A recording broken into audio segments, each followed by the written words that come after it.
Pans వెరోలి ఇది చెప్పాను కదా, లాటిన్ ఇది గ్రీక్ పదాల్లో వంతెన అని అర్థం. అంతే.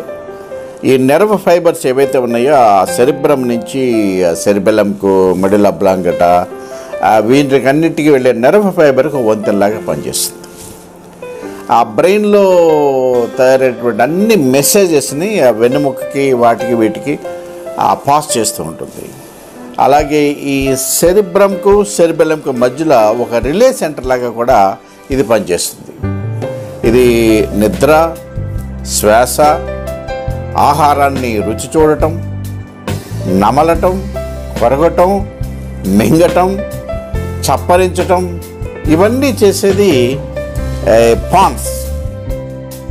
అలాగే ఫేషియల్ ఎక్స్ప్రెషన్స్, ఆ ఫేషియల్ సెన్సేషన్, ఆ భంగిమ, అది control of the urine bladder, వీటన్నిటి మధ్య కూడా ఒక సమతుల్యత పాటించేదే పాన్స్.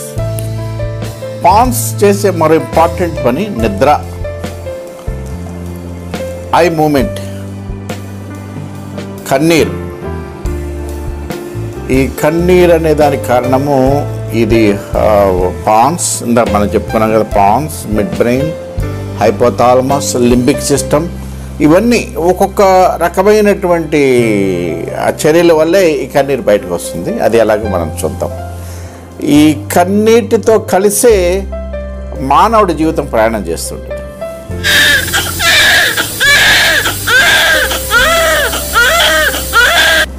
కన్నీరు లేకుండా ఏ మనిషి జీవితం ఉండదు. జీవితాంతం మన పుట్టినప్పటి నుంచి మనం మరణించే వరకు కన్నీటితోనే మన ప్రయాణం.